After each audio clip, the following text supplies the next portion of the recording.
안녕하십니까. 오늘은 예수님의 죽음과 우리의 생명 13강 폭력의 종말에 대해서 살펴보고자 합니다. 첫 번째, 히브리서에 나타나는 재물사상의 의미와 경계에 대해서 알아봅니다. 히브리서의 핵심 문장들 중 하나는 다음과 같습니다.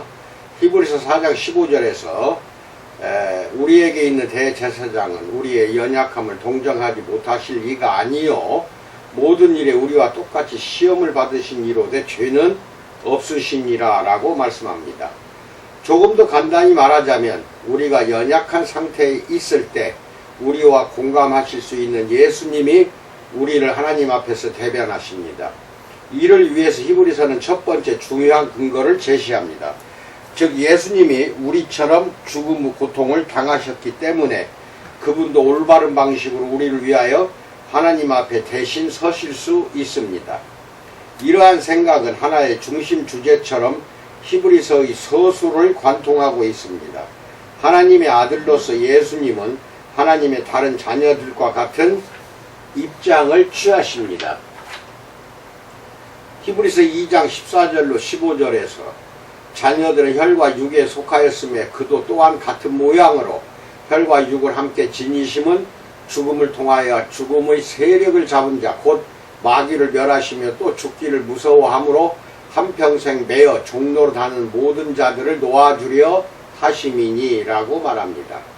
하나님의 아들은 혈과 육으로 인간적 실존의 모든 조건들과 한계들 즉 죽음도 받아들입니다. 그러나 죽음 혹은 그 죽음 뒤에 있는 마귀의 하나님 적대적인 권세는 하나님에게 완전히 속하신 분에 대해서 아무런 힘을 가지고 있지 못하기 때문에 무장해제되며 사람들은 죽음의 공포로부터 해방됩니다. 여기서 인간들을 하나님에게 반항하도록 만들고 다른 이들을 희생시켜 가면서까지 가능한 한 많은 삶의 공간과 가능성을 쟁취하도록 강요하는 것이 결국 죽음의 공포라는 사실이 뛰어난 감정이입 능력에 힘입어 인식되고 있습니다. 죽음 앞에서의 공포는 인간들을 죄와 악의 노예들로 만듭니다. 예수님은 이 죽음을 우리를 위하여 견디심으로써 최종적인 한계의 공포와 우리의 생명에 대한 결정적인 부정의 공포를 그 죽음으로부터 제거하시고 그렇게 우리를 이 두려움에서 해방시키십니다. 이 생각은 계속해서 더 전개가 됩니다. 히브리서 2장 17절로 18절에서 그러므로 그가 범사에 형제들과 같이 되심이 마땅하도다. 이는 하나님의 일에 자비하고 신실한 대제사장이 되어 백성의 죄를 속량하려 하심이라. 그가 시험을 받아 고난을 당하셨은 즉 시험받는 자들을 능히 도우실 수 있느니라 라고 말합니다. 이 문장들에는 히브리서에서 중요한 또 하나의 모티브가 등장하는데 바로 대제사장이 수행하는 대속입니다. 이에 대해서는 금방 말하게 될 것입니다. 그러나 주도적으로 남는 것은 자기 형제들과 자매들에 대한 예수님의 연대감이라는 관점입니다. 그분은 그들처럼 죽음의 고통을 겪으셨기 때문에 죽음의 공포가 가져오는 위기와 이로부터 자라나는 유혹의 힘을 잘 아시며 하나님 앞에서 자신이 대변하는 이들에게 자비로우실 수 있습니다. 히브리서는 두 개의 장을 지나 다시 한번 이러한 생각을 수용해 전개해 나갑니다. 히브리서 4장 15절에서 우리에게 있는 대제사장은 우리와 연약함을 동정하지 못하실 이가 아니요 모든 일에 우리와 똑같이 시험을 받으신 이로되 죄는 없으시니라 라고 말합니다. 이로써 중요한 제안선이 그어졌습니다. 예수님은 죽음에 예속된 우리의 실존의 연약함과 이로부터 자라나는 시험을 우리처럼 겪으셨지만 죄가 없으셨습니다. 약함과 시험은 그분을 하나님으로부터 소외시키지 못했습니다. 그 점이 결정적인 차이를 만듭니다. 그리스도께서는 단지 우리가 겪는 똑같은 문제들에 빠져 계시는 우리 중 한 분이 아니라 그 문제들을 극복하시고 이로써 우리로 하여금 약함과 시험으로부터 벗어나서 하나님에게 가는 길을 발견할 수 있도록 통로를 터놓으시는 분입니다. 왜냐하면 하나님에게 나아갈 수 있도록 하는 것이 대제사장의 과제이기 때문입니다. 예수님은 그 일을 자신만을 위해서가 아니라 자기를 따르는 이들을 위해서도 하셨습니다. 그래서 격려의 말이 이어집니다. 히브리서 4장 16절에서 그러므로 우리는 긍휼하심을 받고 때를 따라 돕는 은혜를 얻기 위하여 은혜의 보좌 앞에 담대히 나아갈 것이니라 라고 말합니다. 말하자면 모든 위기에서 심지어 마지막 위기 속에서도 하나님에게서 도움, 이해, 받아들여짐을 찾을 수 있다는 확신을 가지고 하나님을 향하라는 격려의 메시지가 죽음을 향해 그리고 그 죽음을 통과하여 가시는 예수님의 길에 놓여 있습니다. 그 근거는 몇 구절 지나서 다시 한번 예수님의 예를 통하여 아주 인상적으로 설명됩니다. 히브리서 5장 7절로 9절에서 또한 이와 같이 그리스도께서 대제사장 되심도 스스로 영광을 취하심이 아니요 오직 말씀하신 이가 그에게 이르시되 너는 내 아들이니 내가 오늘 너를 낳았다 하셨고 또한 이와 같이 다른 데서 말씀하시되 내가 영원히 멜기세덱의 반차를 따르는 제사장이라 하셨으니 그는 육체에 계실 때에 자기를 죽음에서 능히 구원하실 이에게 심한 통곡과 눈물로 간구와 소원을 올렸고 그의 경건하심으로 말미암아 들으심을 얻었느니라 라고 말씀합니다. 예수님이 벌리신 죽음으로 가는 자신의 결과의 싸움은 여기서 복음서들의 겟세마네 이야기를 연상시키는 방식으로 묘사됩니다. 예수님은 냉담하게 죽음을 향해 가지 않으셨습니다. 모든 사람들처럼 그분은 자기 생명을 놓고 싸우셨지만 생명과 죽음의 주인이신 하나님에게 드리는 기도로 그렇게 하셨던 것입니다. 죽음으로부터 구해달라는 그분의 간청이 응답받았다는 사실은 부활과 연관됩니다. 그분은 하나님의 아들로서도 죽음의 고난을 통과하여 가셨고 바로 그렇게 하나님의 길에 대한 자신의 긍정, 즉 그분의 순종을 보여주셨습니다. 그렇게 하심으로써 그분은 자기들 편에서 그분의 길을 긍정하며 그분에게 순종하는 모든 이들을 위하여 하나님과의 영원한 연합으로 가는 길을 내셨고 영원한 구원의 근원이 되셨습니다. 말하자면 히브리서에서 예수님의 죽음과 부활은 한 목표점을 향한 시야를 열어주며 그리스도인들의 길은 그 목표점을 향합니다. 그들은 받아들이는 사람들이자 선물을 받은 사람들일 뿐만 아니라 예수님이 그들을 위해 하셨던 일을 통하여 움직이기 시작합니다. 히브리서 12장 1절로 3절에서 이러므로 우리에게 구름같이 둘러싼 허다한 증인들이 있으니 모든 무거운 것과 얽매이기 쉬운 죄를 벗어버리고 인내로서 우리 앞에 당한 경주를 하며 믿음의 주요 또 온전하게 하시는 이인 예수를 바라보자. 그는 그 앞에 있는 기쁨을 위하여 십자가를 참으사 부끄러움을 개의치 아니하시더니 하나님 보좌 우편에 앉으셨느니라. 너희가 피곤하여 낙심하지 않기 위하여 죄인들이 이같이 자기에게 거역한 일을 참으신 일을 생각하라 라고 말합니다. 히브리서 이 관점을 첫 번째 주지로 요약해 보겠습니다. 예수님은 하나님의 아들로서 자신의 모든 죄악들과 유혹들을 통해 우리의 삶을 겪으셨고 하나님에 대한 순종으로 죽음까지도 직접 짊어지셨다. 그러나 그분은 하나님으로부터 떨어지지 않고 그분을 굳게 붙잡으셨다. 이로써 그분은 자기를 따르는 사람들을 위해 하나님에게 가는 길을 열어주셨고 그 사람들에게는 그들과 더불어 고난당하시고 그들을 대변하시는 중보자와 대제사장이시다. 두 번째 마지막 희생 제물에 대해서 알아봅니다. 물론 히브리서가 대제사장이신 예수님에 대해 하려는 말은 이것이 전부는 아닙니다. 대제사장의 과제야말로 백성을 위한 중보기도만이 아니라 무엇보다도 그들을 대속죄일에 희생제물을 통해서 속죄하는 일이었습니다. 그것이 히브리서가 예수님의 죽음을 바라보는 두 번째 관점입니다. 이 대제사장이 우리와 완전히 같아졌다는 사실이 지금까지 히브리서에서 중요했다면 새로운 사고의 방향을 위해서는 지상의 대제사장과 천상의 대제사장 예수님 사이의 차이점들이 결정적입니다. 창세기 14장에서 살렘의 왕이자 제사장이었던 멜기세덱에 대해서 언급되었던 내용에 의존하여 히브리서 7장 26절로 27절은 다음과 같이 말합니다. 이러한 대제사장은 우리에게 합당하니 거룩하고 악이 없고 더러움이 없고 죄인에게서 떠나 계시고 하늘보다 높이 되시니라. 그는 저 대제사장들이 먼저 자기 죄를 위하고 다음에 백성의 죄를 위하여 날마다 제사 드리는 것과 같이 할 필요가 없으니 이는 그가 단번에 자기를 드려 이루셨음이라 라고 말합니다. 말하자면 여기서는 전적으로 하나님에게 속하는 천상의 대제사장으로서 그리스도와 그리고 항상 자기 자신을 먼저 속죄하고 늘 다시금 자신과 백성을 위해서 새롭게 희생 제물을 바쳐야 하는 지사장의 대제사장 사이의 대비가 강조되고 있습니다. 이로써 히브리서에서 매우 중요한 한 가지 진술이 설명됩니다. 즉 그리스도의 희생은 이례적이며 반복이 불가능합니다. 그 희생은 모든 시대를 위해서 충분합니다. 여기에 예수님의 죽음에 대한 한 가지 해석이 연결되는데 이 해석은 그분의 죽음을 속죄일에 성막 혹은 성전으로 가져왔던 희생 제물을 유일무이하게 넘어서는 것으로서 기술합니다. 그러나 아무리 예수님의 죽음이 거기서 일어났던 일을 넘어서고 영원히 능가한다는 생각이 중심을 이루고 있을지라도 이 해석은 역시 두 사건들의 유비로부터 유지됩니다. 성전에서 매년 그리고 오직 이스라엘을 위해서 일어났던 일이 예수님의 죽음으로 전 인류를 위해 단 한 번에 일어났습니다.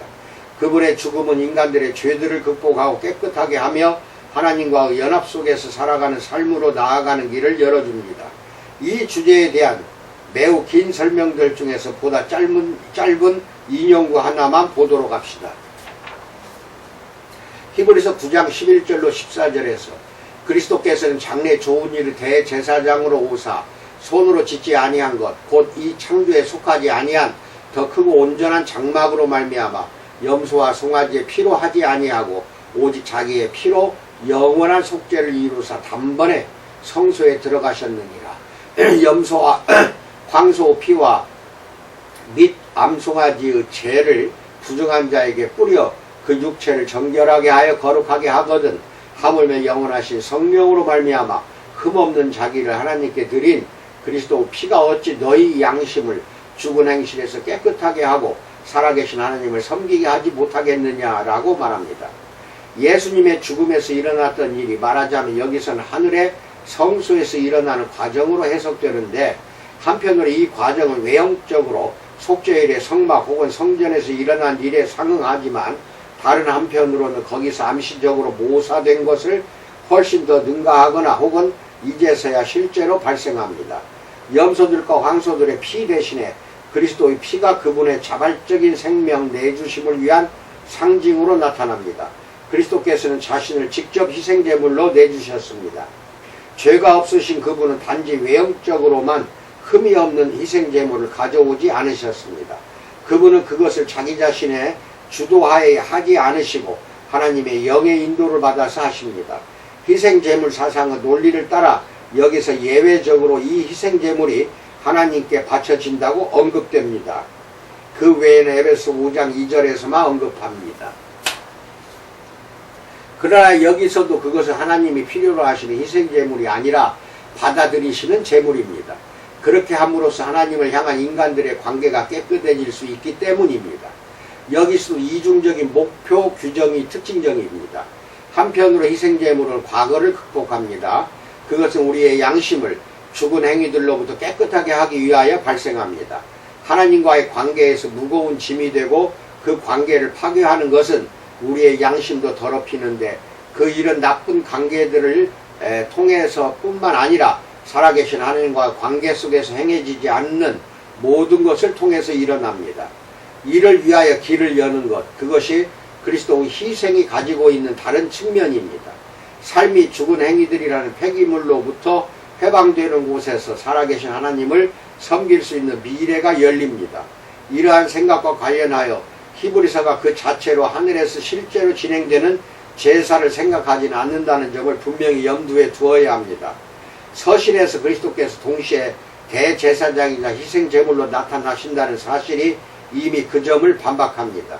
이 그림들과 상징들을 가지고 예수님의 자기 희생의 의미를 설명하는 일이 서신에서 중요합니다. 히브리서 9장 22절에서 피 흘림이 없은즉 사함이 없느니라 와 같은 확언도 무엇보다 다음의 사실을 확정하고자 합니다. 곧 용서에서 중요한 것은 잃어버린 생명의 회복이라는 점입니다. 히브리서는 이것을 다른 말로 이렇게 요약합니다.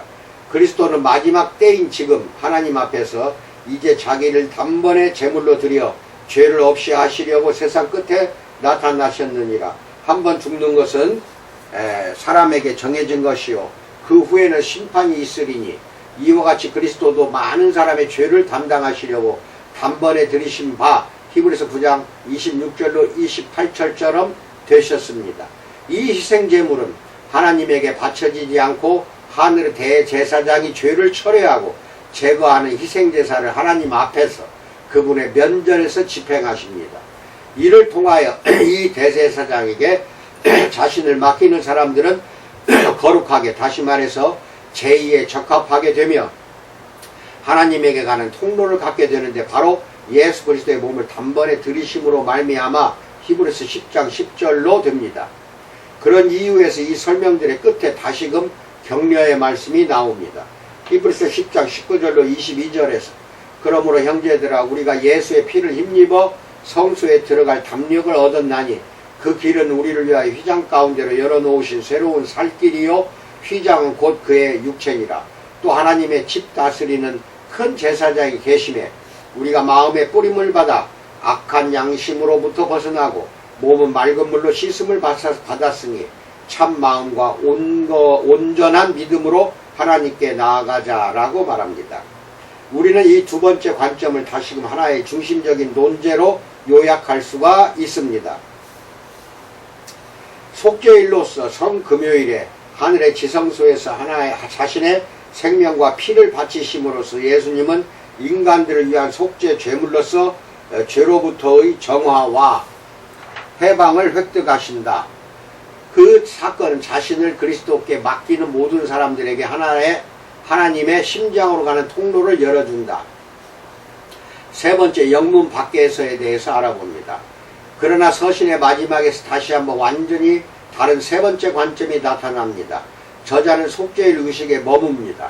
이제 시야는 더 이상 희생제물, 짐승의 피를 가지고 지성소로 들어가는 대제사장이 아니라 어떤 의미에서 이 사건은 반대쪽으로 향합니다. 히브리서 13장 11절에서 이는 죄를 위한 짐승의 피는 대제사장이 가지고 성소에 들어가고 그 육체는 영문 밖에서 불사름이라. 레위기 16장 27절도 보세요. 백성은 죄가 전가된 짐승들의 살, 가죽과 찌꺼기는 제물로서 제단 위에서 불태워지지 않고 거의 제의적인 특수 폐기물처럼 진영 밖에 버려졌습니다. 아주 대담한 용법으로 저자는 이 과정을 예수님의 십자가 처형 사건과 동일시합니다. 히브리서 13장 12절에서 그러므로 예수도 자기 피로써 백성을 거룩하게 하려고 성문 밖에서 고난을 받으셨느니라 라고 말합니다. 거의 역사적인 정확성으로 처형을 위해 예루살렘의 교수대 언덕인 골고다를 향해 가시는 예수님의 길이 그려집니다. 거기서 사람들은 성읍의 대문 앞에서 쓰레기를 내려놓았고 공동사회는 미움받는 대상들을 처리했습니다. 그리스도께서는 이곳에서 강도의 죽음을 겪으심으로써 백성을 자신의 피로 거룩하게 하십니다. 이것이 지성소에서 일어나는 일의 다른 측면입니다. 즉 예수님은 영문 밖에서 곧 추방당한 사람들과 버림받은 사람들 곁에서 죽으심으로써 하나님의 사랑의 연대감을 짊어지고 진영이라는 안전하고 거룩한 영역에 속하지 않는 사람들에게로 나가십니다. 그러나 그 일에 경탄하거나 그것을 신뢰하는 것만으로는 그리스도인들에게 너무 부족할 것입니다. 그들에게 이것의 의미는 다음과 같습니다. 히브리서 13장 13절에서 그런즉 우리도 그의 치욕을 짊어지고 영문 밖으로 그에게 나아가자라고 말합니다. 성화의 길은 더럽히고 얼룩지게 할 수 있는 모든 것을 기피하는 길이 아닙니다.